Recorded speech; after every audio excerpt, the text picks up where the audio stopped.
kasih teman hati masih di sini di Kalam Hati. Insya Allah sampai ke hati. Kalau lihat dari wajah-wajah mereka kayaknya nyampe ya. Insya Allah. Tausiah dari Ustadz Tio ini ke hati kalian semua. Insya Allah sampai ya.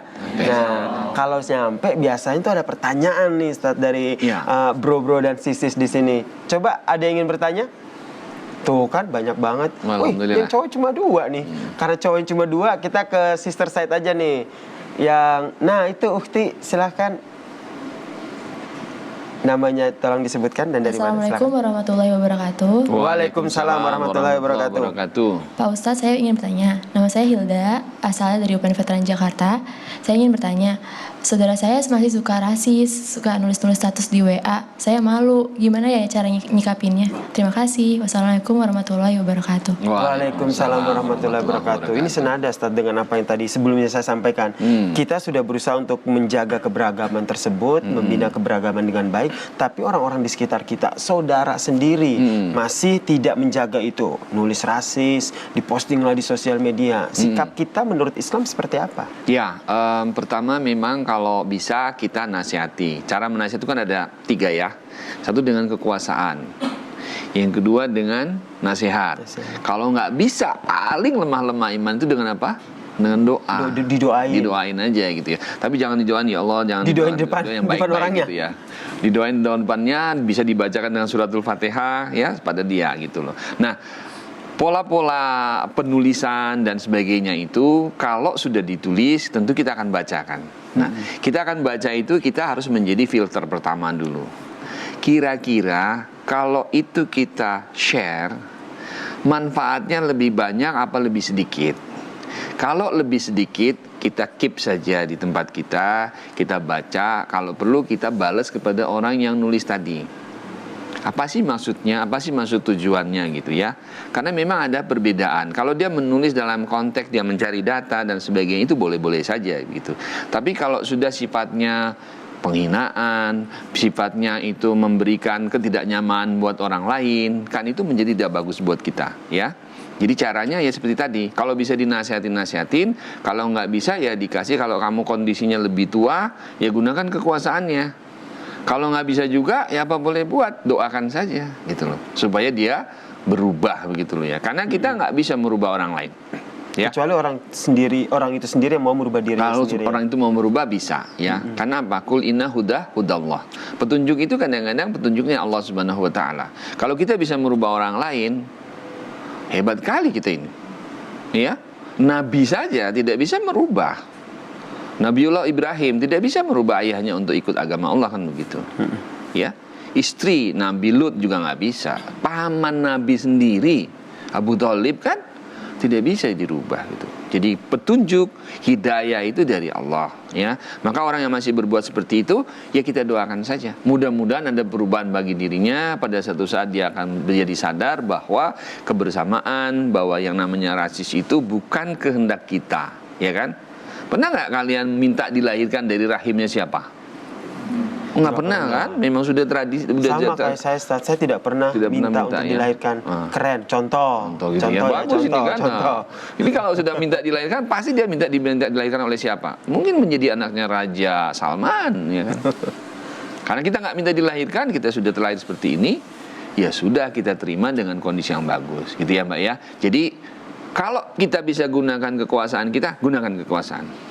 Kalau kita nggak bisa, kita nasihatin. Kalau nggak bisa juga, didoakan. Kalau nggak bisa juga, ganti orang lain.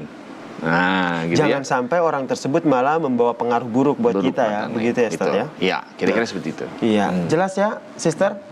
Oke, ini ada juga dari teman hati di Twitter yang bertanya, Assalamualaikum warahmatullahi wabarakatuh. Waalaikumsalam. Ustadz, bagaimana cara saya menyaring informasi hoax dari sosial media yang biasanya isinya itu ingin memecah belah persatuan? Nah, bagaimana itu Ustaz? Ya, tadi sudah saya sampaikan juga ya, bahwa hoax itu, berita-berita bohong itu berbahaya sekali loh, ya. Bahaya banget deh. Perang Dunia Kedua itu karena berita bohong, ya. Jadi berbahaya banget orang yang suka menyebarkan kebohongan. Dan itu dilarang banget oleh Islam. Maka tadi disaring dulu. Dibaca dulu ya, apa sih isi beritanya? Isi beritanya itu tentang apa, tujuannya apa, kita harus bisa menganalisis, apalagi mahasiswa kan, bisa dianalisis ini tujuannya kemana ini bahasa seperti apa, tendensinya kemana. Kalau misalnya dia memang bahasa yang tertulis di situ betul-betul menurut kita, menurut pribadi kita, ada hal-hal yang sangat membuat keresahan, tidak hanya buat diri kita tapi buat orang lain, ya sudah, keep saja. Jangan disebarkan, gitu loh. Ini jari tuh kadang-kadang suka lost control. Nah ini makanya gitu. jarinya ini harus sering puasa gitu ya. Coba deh sekali-sekali ya 3 minggu nggak pegang handphone gitu. Ya Allah, Insya Allah stres lama itu amat, pasti. 3 jam aja boleh nggak? Nggak boleh Bertahap ya. maksudnya. Bertahap ya, oke. Pelan-pelan gitu ya. Iya. Jadi hoax itu membahayakan sekali. Ya berita bohong itu berbahaya sekali. Ngeri.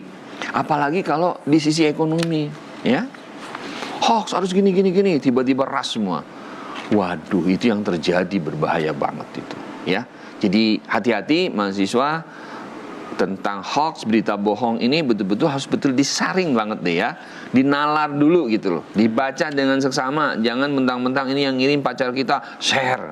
Nah, mentang-mentang yang ngirim dengan kelompok kita share, nggak boleh. Masa sekarang ini adalah masa pasca kebenaran, ya. Pasca kebenaran itu apa sih? Orang-orang itu hanya menganggap kebenaran dari sudut pandangnya sendiri. Padahal ada kebenaran yang universal, ya. Kedamaian itu kan kebenaran universal. Semua orang cinta toh. Tapi kalau misalnya pertikaian, semua orang cinta nggak sih? Nggak, pasti nggak mau. Nah oleh karena itu kita ini sebagai umat manusia, apakah kita sebagai seorang muslim mayoritas di sini, kita harus yang menjaga pertama kali. Ya, keberagaman itu harus kita jaga. Ya, kita sudah terbiasa kok dengan itu. Indonesia ini sudah terbiasa dengan itu. Jangankan kita di Pulau Jawa saja, berapa bahasa? Jawa Timur harus beda, Jawa Tengah beda, Jawa Barat udah beda lagi. Keseniannya juga berbeda-beda. Belum ke Nusa Tenggara, Nusa Tenggara sudah luar biasa lagi ya. Gilinanggo ada ya, luar biasa. Banyak sekali. Banyak sekali. Nah inilah keberagaman kita, ya.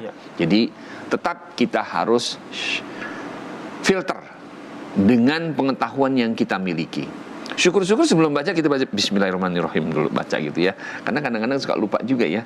Membaca itu kita nggak pakai Bismillah gitu. Itu putus dari rahmat Allah itu. Itu cara sederhana begitu ya. Sangat sederhana. Cara sederhana untuk menjaga agar apa yang kita baca itu selalu dilindungi oleh Allah. Dapat berkahnya Allah gitu loh. Ya. Kira-kira begitu. Masya Allah, luar biasa sekali ya bagaimana kita merawat keberagaman di Islam. Seperti yang tadi Ustadz Tio sampaikan bahwa keberagaman ini ternyata jangan kita jadikan sebagai sebuah hal yang untuk memecah belah kita. Namun di Islam sendiri mengajarkan bahwa keberagaman ini jadi salah satu hal yang bisa mempersatukan kita untuk membawa kita ke jalan yang baik. Apalagi kalau bukan jalan di rahmat alamin atau jalannya Allah Subhanahu wa taala. Betul begitu ya Ustaz ya?